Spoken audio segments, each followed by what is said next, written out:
This is a continuation of the Metamorphosis by Franz Kafka, translated by Ian Johnston, comprising Chapter 3 through the end. Chapter 3. Gregor's serious wound, from which he suffered for over a month since no one ventured to remove the apple. It remained in his flesh as a visible reminder seemed by itself to have reminded the father that, in spite of his present unhappy and hateful appearance, Gregor was a member of the family, something one should not treat as an enemy, and that it was, on the contrary, a requirement of family duty to suppress one's aversion, and to endure nothing else, just endure. And if through his wound Gregor had now apparently lost for good his ability to move, and for the time being needed many minutes to crawl across his room, like an aged invalid so far as creeping up high was concerned, that was unimaginable nevertheless for this worsening of his condition, in his opinion. He did get completely satisfactory compensation, because every day towards evening the door to the living room, which he was in the habit of keeping a sharp eye on even 1 or 2 hours beforehand, was opened, so that he, lying down in the darkness of his room, invisible from the living room, could see the entire family at the illuminated table and listen to their conversation, to a certain extent with their common permission, a situation quite different from what had happened before. Of course, it was no longer the animated social interaction of former times, which Gregor in small hotel rooms had always thought about with a certain longing. When, tired out, he had had to throw himself into the damp bedclothes. For the most part, what went on now was very quiet. After the evening meal, the father fell asleep quickly in his armchair. The mother and sister talked guardedly to each other in the stillness. Then far over, the mother sewed fine undergarments for a fashion shop. The sister, who had taken on a job as a salesgirl, in the evening studied stenography and French, so as perhaps later to obtain a better position. Sometimes the father woke up, and as if he was quite ignorant that he had been asleep, said to the mother, "How long you have been sewing today," and went right back to sleep, while the mother and the sister smiled tiredly to each other.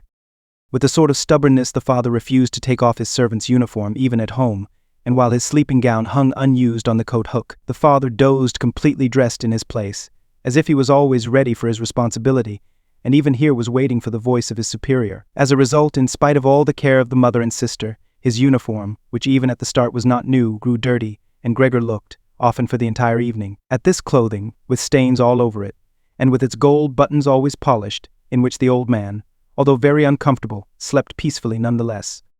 As soon as the clock struck 10, the mother tried gently encouraging the father to wake up, and then persuading him to go to bed, on the ground that he couldn't get a proper sleep here, and that the father, who had to report for service at 6 o'clock, really needed a good sleep. But in his stubbornness, which had gripped him since he had become a servant, he insisted always on staying even longer by the table, although he regularly fell asleep, and then could only be prevailed upon with the greatest difficulty to trade his chair for the bed, no matter how much the mother and sister might at that point work on him with small admonitions. For a quarter of an hour he would remain shaking his head slowly, his eyes closed, without standing up. The mother would pull him by the sleeve and speak flattering words into his ear. The sister would leave her work to help her mother, but that would not have the desired effect on the father. He would settle himself even more deeply in his armchair. Only when the two women grabbed him under the armpits would he throw his eyes open, look back and forth at the mother and sister, and habitually say, "This is a life. This is the peace and quiet of my old age," and propped up by both women, he would heave himself up elaborately, as if for him it was the greatest trouble, allow himself to be led to the door by the women, wave them away there, and proceed on his own from there, while the mother quickly threw down her sewing implements, and the sister her pen in order to run after the father and help him some more. In this overworked and exhausted family who had time to worry any longer about Gregor more than was absolutely necessary, the household was constantly getting smaller. The servant girl was now let go. A huge, bony cleaning woman with white hair flying all over her head came in the morning and evening to do the heaviest work. The mother took care of everything else in addition to her considerable sewing work. It even happened that various pieces of family jewelry, which previously the mother and sister had been overjoyed to wear on social and festive occasions, were sold, as Gregor found out in the evening from the general discussion of the prices they had fetched. But the greatest complaint was always that they could not leave this apartment, which was too big for their present means, since it was impossible to imagine how Gregor might be moved. But Gregor fully recognized that it was not just consideration for him which was preventing a move, for he could have been transported easily in a suitable box with a few air holes. The main thing holding the family back from a change in living quarters was far more their complete hopelessness and the idea that they had been struck by a misfortune like no one else in their entire circle of relatives and acquaintances. What the world demands of poor people they now carried out to an extreme degree. The father bought breakfast to the petty officials at the bank. The mother sacrificed herself for the undergarments of strangers. The sister behind her desk was at the beck and call of customers, but the family's energies did not extend any further, and the wound in his back began to pain Gregor all over again, when now mother and sister, after they had escorted the father to bed, came back, let their work lie, moved close together, and sat cheek to cheek, and when his mother would now say, pointing to Gregor's room, "Close the door," great, and when Gregor was again in the darkness, while close by the women mingled their tears or, quite dry-eyed, stared at the table. Gregor spent his nights and days with hardly any sleep. Sometimes he thought that the next time the door opened he would take over the family arrangements, just as he had earlier. In his imagination appeared again, after a long time, his employer and supervisor and the apprentices, the excessively spineless custodian, 2 or 3 friends from other businesses, a chambermaid from a hotel in the provinces, a loving fleeting memory, a female cashier from a hat shop, whom he had seriously but too slowly courted. They all appeared mixed in with strangers or people he had already forgotten. But instead of helping him and his family, they were all unapproachable, and he was happy to see them disappear. But then he was in no mood to worry about his family. He was filled with sheer anger over the wretched care he was getting, even though he couldn't imagine anything which he might have an appetite for. Still, he made plans about how he could take from the larder what he at all account deserved, even if he wasn't hungry, without thinking any more about how they might be able to give Gregor special pleasure. The sister now kicked some food or other very quickly into his room in the morning and at noon, before she ran off to her shop, and in the evening, quite indifferent to whether the food had perhaps only been tasted or, what happened most frequently, remained entirely undisturbed. She whisked it out with one sweep of her broom. The task of cleaning his room, which she now always carried out in the evening, could not be done any more quickly. Streaks of dirt ran along the walls, here and there lay tangles of dust and garbage. At first, when his sister arrived, Gregor positioned himself in a particularly filthy corner in order with this posture to make something of a protestant, but he could have well stayed there for weeks without his sister's changing her ways. In fact, she perceived the dirt as much as he did, but she had decided just to let it stay. In this business, with a touchiness which was quite new to her, and which had generally taken over the entire family, she kept watch to see that the cleaning of Gregor's room remained reserved for her. Once his mother had undertaken a major cleaning of Gregor's room, which she had only completed successfully after using a few buckets of water. But the extensive dampness made Gregor sick and he lay supine, embittered and immobile on the couch. However, the mother's punishment was not delayed for long, for in the evening the sister had hardly observed the change in Gregor's room before she ran into the living room mightily offended and, in spite of her mother's hand lifted high in entreaty, broke out in a fit of crying. Her parents, the father had, of course, woken up with a start in his armchair, at first looked at her astonished and helpless, until they started to get agitated. Turning to his right, the father heaped reproaches on the mother that she was not to take over the cleaning of Gregor's room from the sister, and turning to his left, he shouted at the sister that she would no longer be allowed to clean Gregor's room ever again, while the mother tried to pull the father, beside himself in his excitement, into the bedroom. The sister, shaken by her crying fit, pounded on the table with her tiny fists, and Gregor hissed at all this, angry that no one thought about shutting the door and sparing him the sight of this commotion. But even when the sister, exhausted from her daily work, had grown tired of caring for Gregor as she had before, even then the mother did not have to come at all on her behalf, and Gregor did not have to be neglected, for now the cleaning woman was there. This old widow, who in her long life must have managed to survive the worst with the help of her bony frame, had no real horror of Gregor. Without being in the least curious, she had once, by chance, opened Gregor's door. At the sight of Gregor, who, totally surprised, began to scamper here and there, although no one was chasing him, she remained standing with her hands folded across her stomach staring at him. Since then she did not fail to open the door furtively a little every morning and evening to look in on Gregor. At first she also called him to her with words which she presumably thought were friendly, like "Come here for a bit, old dung beetle," or "Hey, look at the old dung beetle," addressed in such a manner. Gregor answered nothing, but remained motionless in his place, as if the door had not been opened at open. If only, instead of allowing this cleaning woman to disturb him uselessly whenever she felt like it, they had given her orders to clean up his room every day. One day in the early morning a hard downpour, perhaps already a sign of the coming spring, struck the window panes when the cleaning woman started up once again with her usual conversation. Gregor was so bitter that he turned towards her, as if for an attack, although slowly and weakly. But instead of being afraid of him, the cleaning woman merely lifted up a chair standing close by the door, and she stood there with her mouth wide open. Her intention was clear. She would close her mouth only when the chair in her hand had been thrown down on Gregor's back. "This goes no further, all right?" she asked, as Gregor turned himself around again, and she placed the chair calmly back in the corner. Gregor ate hardly anything anymore. Only when he chanced to move past the food which had been prepared did he, as a game, take a bit into his mouth, hold it there for hours, and generally spit it out again. At first he thought it might be his sadness over the condition of his room which kept him from eating, but he very soon became reconciled to the alterations in his room. People had grown accustomed to put into storage in his room things which they couldn't put anywhere else, and at this point there were many such things. Now that they had rented one room of the apartment to 3 lodgers, these solemn gentlemen, all 3 had full beards, as Gregor once found out through a crack in the door, were meticulously intent on tidiness, not only in their own room but, since they had now rented a room here, in the entire household, and particularly in the kitchen. They simply did not tolerate any useless or shoddy stuff. Moreover, for the most part they had brought with them their own pieces of furniture. Thus many items had become superfluous, and these were not really things one could sell or things people wanted to throw out. All these items ended up in Gregor's room, even the box of ashes in the garbage pail from the kitchen. The cleaning woman, always in a hurry, simply flung anything that was momentarily useless into Gregor's room. Fortunately, Gregor generally saw only the relevant object and the hand which held it. The cleaning woman perhaps was intending, when time and opportunity allowed, to take the stuff out again or to throw everything out all at once. But in fact the things remained lying there, wherever they had ended up at the first throw, unless Gregor squirmed his way through the accumulation of junk and moved it.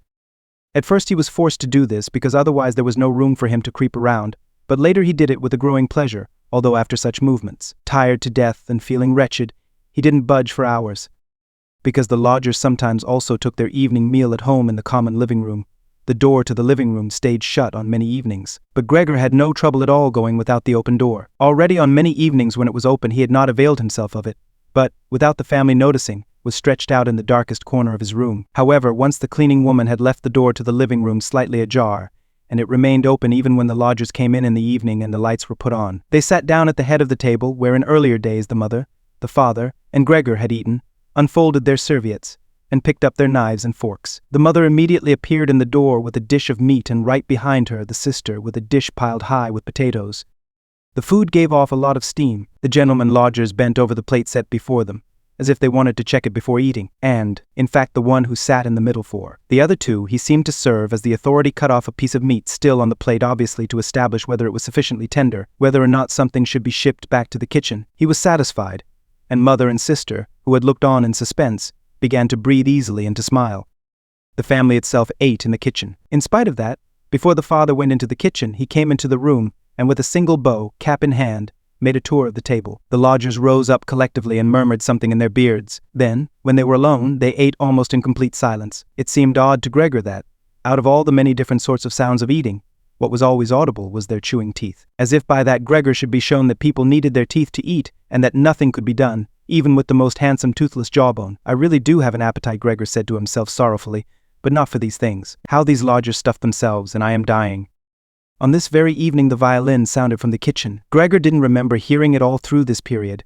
The lodgers had already ended their night meal, the middle one had pulled out a newspaper, and had given each of the other two a page, and they were now leaning back, reading and smoking. When the violin started playing they became attentive, got up, and went on tiptoe to the hall door, at which they remained standing pressed up against one another. They must have been audible from the kitchen, because the father called out, "Perhaps the gentlemen don't like the playing? It can be stopped at once, on the contrary," stated the lodger in the middle. "Might the young woman not come into us and play in the room here, where it is really much more comfortable and cheerful?"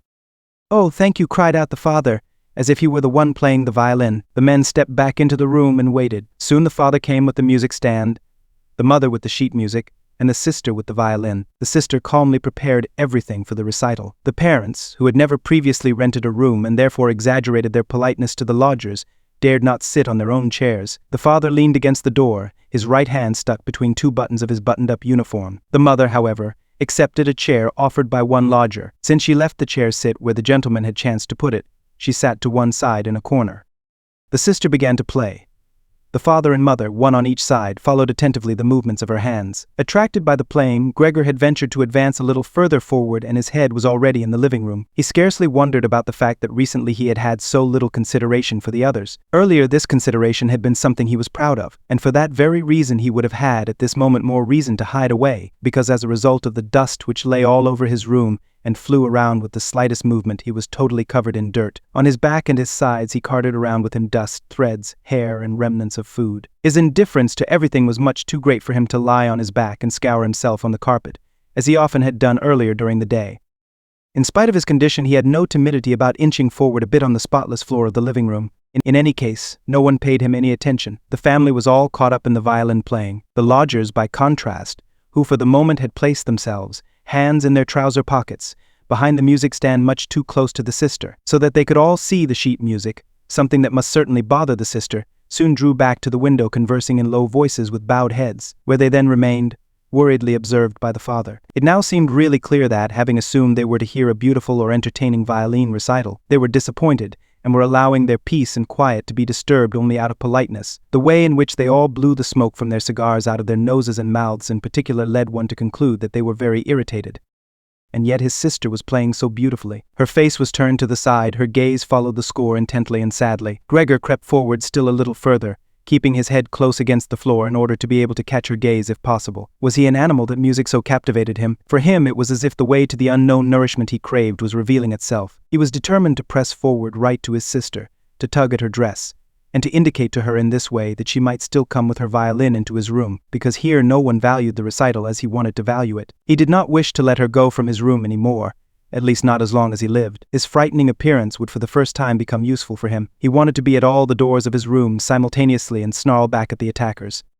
However, his sister should not be compelled but would remain with him voluntarily. She would sit next to him on the sofa, bend down her ear to him, and he would then confide in her that he firmly intended to send her to the conservatory and that, if his misfortune had not arrived in the interim, he would have declared all this last Christmas had Christmas really already come and gone, and would have brooked no argument. After this explanation his sister would break out in tears of emotion, and Gregor would lift himself up to her armpit and kiss her throat, which she, from the time she started going to work, had left exposed without a band or a collar. Mr. Samsa called out the middle lodger to the father and, without uttering a further word, pointed his index finger at Gregor as he was moving slowly forward. The violin fell silent. The middle lodger smiled, first shaking his head once at his friends, and then looked down at Gregor once more, rather than driving Gregor back again. The father seemed to consider it of prime importance to calm down the lodgers. Although they were not at all upset and Gregor seemed to entertain them more than the violin recital, the father hurried over to them and with outstretched arms tried to push them into their own room and simultaneously to block their view of Gregor with his own body. At this point they became really somewhat irritated, although one no longer knew whether that was because of the father's behavior or because of knowledge they had just acquired that they had, without knowing it, a neighbor like Gregor. They demanded explanations from his father, raised their arms to make their points, tugged agitatedly at their beards, and moved back towards their room quite slowly. In the meantime, the isolation which had suddenly fallen upon his sister after the sudden breaking off of the recital had overwhelmed her. She had held onto the violin and bow in her limp hands for a little while, and had continued to look at the sheet music as if she was still playing. All at once she pulled herself together, placed the instrument in her mother's lap. The mother was still sitting in her chair, having trouble breathing for her lungs were laboring, and had run into the next room, which the lodgers, pressured by the father, were already approaching more rapidly. One could observe how under the sisters' practiced hands the sheets and pillows on the beds were thrown on high and arranged. Even before the lodgers had reached the room, she was finished fixing the beds and was slipping out. The father seemed so gripped once again with his stubbornness that he forgot about the respect which he always owed to his renters. He pressed on, until at the door of the room the middle gentleman stamped loudly with his foot, and thus brought the father to a standstill. "I hereby declare," the middle lodger said, raising his hand and casting his glance both on the mother and the sister, "that considering the disgraceful conditions prevailing in this apartment and family," with this he spat decisively on the floor, "I immediately cancel my room. I will, of course, pay nothing at all for the days which I have lived here. On the contrary, I shall think about whether or not I will initiate some sort of action against you, something which, believe me, will be very easy to establish." He fell silent and looked directly in front of him, as if he was waiting for something. In fact, his two friends immediately joined in with their opinions. We also give immediate notice that he seized the door handle, banged the door shut, and locked it. The father groped his way tottering to his chair and let himself fall in it. It looked as if he was stretching out for his usual evening snooze, but the heavy nodding of his head, which looked as if it was without support, showed that he was not sleeping at all. Gregor had lain motionless the entire time in the spot where the lodgers had caught him. The disappointment with the collapse of his plan, and perhaps also weakness brought on by his severe hunger, made it impossible for him to move. He was certainly afraid that a general disaster would break over him at any moment, and he waited. He was not even startled when the violin fell from the mother's lap, out from under her trembling fingers, and gave off a reverberating tone. "My dear parents," said the sister, banging her hand on the table by way of an introduction, "things cannot go on any longer in this way. Maybe if you don't understand that, well, I do. I will not utter my brother's name in front of this monster. And thus I say only that we must try to get rid of it. We have tried what is humanly possible to take care of it, and to be patient. I believe that no one can criticize us in the slightest. She is right in 1,000 ways," said the father to himself. The mother, who was still incapable of breathing properly, began to cough numbly with her hand held up over her mouth and a manic expression in her eyes. The sister hurried over to her mother and held her forehead. The sister's words seemed to have led the father to certain reflections. He sat upright, played with his uniform hat among the plates which still lay on the table from the lodger's evening meal, and looked now and then at the motionless Gregor. "We must try to get rid of it," the sister now said decisively to the father, for the mother, in her coughing fit, was not listening to anything. "It is killing you both. I see it coming. When people have to work as hard as we all do, they cannot also tolerate this endless torment at home. I just can't go on any more." And she broke out into such a crying fit that her tears flowed out down onto her mother's face. She wiped them off her mother with mechanical motions of her hands. "Child," said the father sympathetically and with obvious appreciation, "then what should we do?" The sister only shrugged her shoulders as a sign of the perplexity which, in contrast to her previous confidence, had come over her while she was crying. "If only he understood us," said the father in a semi-questioning tone. The sister, in the midst of her sobbing, shook her hand energetically as a sign that there was no point thinking of that. "If he only understood us," repeated the father, and by shutting his eyes he absorbed the sister's conviction of the impossibility of this point. "Then perhaps some compromise would be possible with him. But as it is, it must be gotten rid of," cried the sister. "That is the only way, father. You must try to get rid of the idea that this is Gregor, the fact that we have believed for so long. That is truly our real misfortune. But how can it be Gregor? If it were Gregor, he would have long ago realized that a communal life among human beings is not possible with such an animal, and would have gone away voluntarily. Then we would not have a brother, but we could go on living and honor his memory. But this animal plagues us. It drives away the lodgers, will obviously take over the entire apartment, and leave us to spend the night in the alley. Just look, father," she suddenly cried out. "He's already starting up again."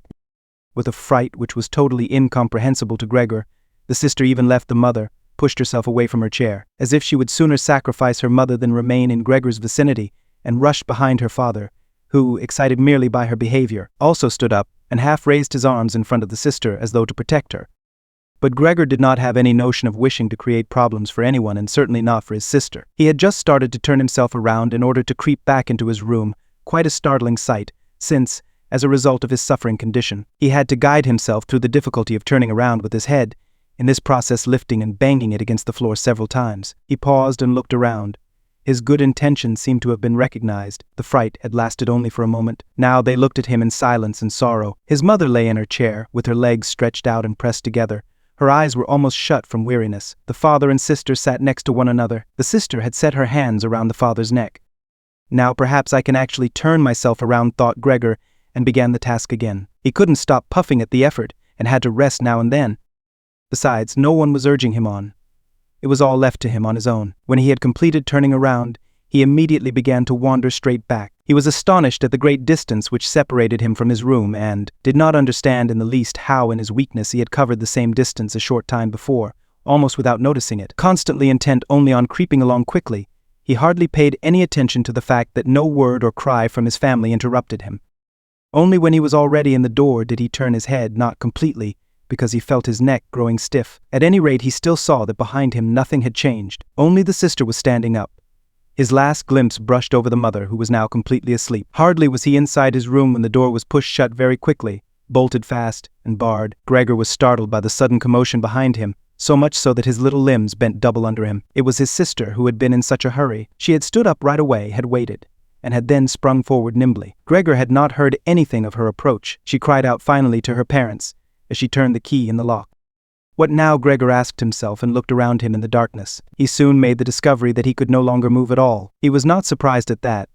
On the contrary, it struck him as unnatural that up to this point he had really been able to move around with these thin little legs. Besides, he felt relatively content. True, he had pains throughout his entire body, but it seemed to him that they were gradually becoming weaker and weaker, and would finally go away completely. The rotten apple in his back and the inflamed surrounding area, entirely covered with white dust, he hardly noticed. He remembered his family with deep feelings of love. In this business, his own thought that he had to disappear was, if possible, even more decisive than his sister's.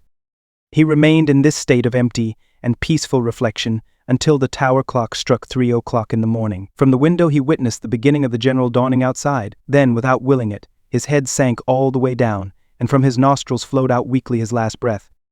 Early in the morning the cleaning woman came. In her sheer energy and haste she banged all the doors in precisely the way people had already asked her to avoid, so much so that once she arrived a quiet sleep was no longer possible anywhere in the entire apartment. In her customarily brief visit to Gregor, she at first found nothing special. She thought he lay so immobile there because he wanted to play the offended party. She gave him credit for as complete an understanding as possible. Since she happened to be holding the long broom in her hand, she tried to tickle Gregor with it from the door. When that was quite unsuccessful, she became irritated and poked Gregor a little, and only when she had shoved him from his place without any resistance did she become attentive.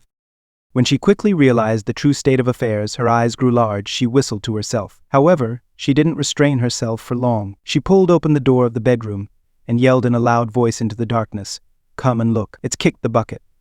It's lying there, totally snuffed."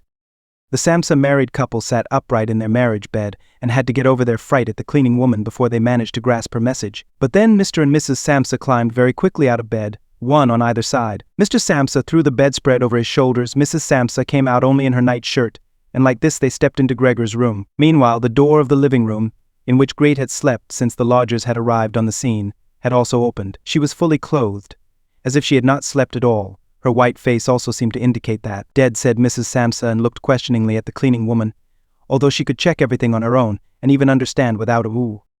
"I should say so," said the cleaning woman and, by way of proof, poked Gregor's body with the broom a considerable distance more to the side. Mrs. Samsa made a movement as if she wished to restrain the broom, but didn't do it. "Well," said Mr. Samsa, "now we can give thanks to God he crossed himself," and the three women followed his example. Great, who did not take her eyes off the corpse, said, "Look how thin he was. He had eaten nothing for such a long time. The meals which came in here came out again exactly the same. In fact, Gregor's body was completely flat and dry. That was apparent really for the first time, now that he was no longer raised on his small limbs and nothing else distracted one's gaze." "Great, come into us for a moment," said Mrs. Samsa with a melancholy smile, and Great went, not without looking back at the corpse, behind her parents into the bedroom. The cleaning woman shut the door and opened the window wide. In spite of the early morning, the fresh air was partly tinged with warmth. It was already the end of March. The three lodgers stepped out of their room and looked around for their breakfast, astonished that they had been forgotten. "Where is the breakfast?" asked the middle one of the gentlemen grumpily to the cleaning woman. However, she laid her finger to her lips, and then quickly and silently indicated to the lodgers that they could come into Gregor's room. So they came, and stood in the room, which was already quite bright, around Gregor's corpse, their hands in the pockets of their somewhat worn jackets. Then the door of the bedroom opened, and Mr. Samsa appeared in his uniform, with his wife on one arm and his daughter on the other. All were a little tear-stained. Now and then Great pressed her face onto her father's arm. "Get out of my apartment immediately," said Mr. Samsa, and pulled open the door, without letting go of the women. "What do you mean?" said the middle lodger, somewhat dismayed and with a sugary smile. The two others kept their hands behind them and constantly rubbed them against each other, as if in joyful anticipation of a great squabble which must end up in their favor. "I mean exactly what I say," replied Mr. Samsa, and went directly with his two female companions up to the lodger. The latter at first stood there motionless and looked at the floor, as if matters were arranging themselves in a new way in his head. "All right, then we'll go," he said, and looked up at Mr. Samsa as if, suddenly overcome by humility, he was asking fresh permission for this decision. Mr. Samsa merely nodded to him repeatedly with his eyes open wide. Following that, the lodger actually went with long strides immediately out into the hall. His two friends had already been listening for a while with their hands quite still, and now they hopped smartly after him, as if afraid that Mr. Samsa could step into the hall ahead of them and disturb their reunion with their leader. In the hall, all three of them took their hats from the coat rack, pulled their canes from the cane holder, bowed silently, and left the apartment. In what turned out to be an entirely groundless mistrust, Mr. Samsa stepped with the two women out onto the landing, leaned against the railing, and looked over as the three lodgers slowly but steadily made their way down the long staircase, disappeared on each floor in a certain turn of the stairwell, and in a few seconds came out again. The deeper they proceeded, the more the Samsa family lost interest in them, and when a butcher with a tray on his head come to meet them, and then with a proud bearing ascended the stairs high above them, Mr. Samsa, together with the women, left the banister, and they all returned, as if relieved, back into their apartment.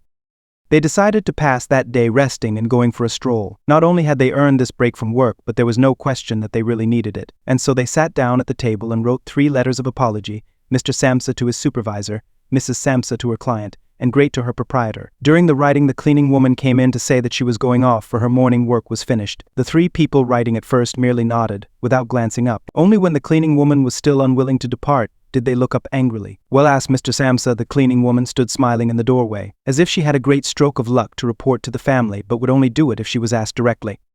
The almost upright small ostrich feather in her hat, which had irritated Mr. Samsa during her entire service, swayed lightly in all directions. "All right then, what do you really want?" asked Mrs. Samsa, whom the cleaning lady still usually respected. "Well," answered the cleaning woman, smiling so happily she couldn't go on speaking right away, "about how that rubbish from the next room should be thrown out. You mustn't worry about it.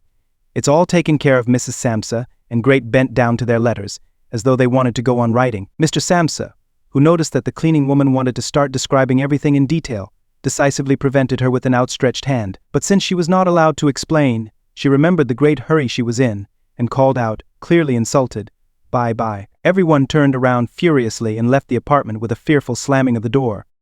"This evening she'll be let go," said Mr. Samsa, but he got no answer from either his wife or from his daughter, because the cleaning woman seemed to have upset once again the tranquility they had just attained. They got up, went to the window, and remained there with their arms about each other. Mr. Samsa turned around in his chair in their direction and observed them quietly for a while. Then he called out, "All right, come here then. Let's finally get rid of old things, and have a little consideration for me." The women attended to him at once. They rushed to him, caressed him, and quickly ended their letters.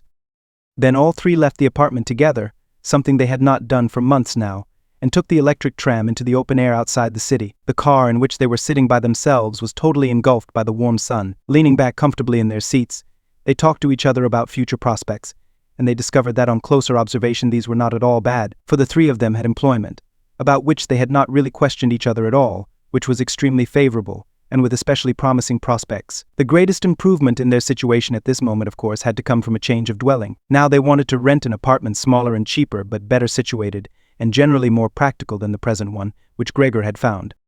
While they amused themselves in this way, it struck Mr. and Mrs. Samsa, almost at the same moment, how their daughter, who was getting more animated all the time, had blossomed recently, in spite of all the troubles which had made her cheeks pale, into a beautiful and voluptuous young woman, growing more silent and almost unconsciously understanding each other in their glances.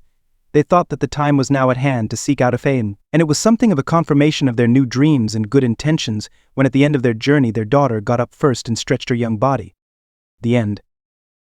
Best audio books for free. Hopes that you have enjoyed this production of The Metamorphosis by Franz Kafka, translated by Ian Johnston. Please subscribe to our channel on YouTube and Rumble, as your subscription is the support we need to create more great free content.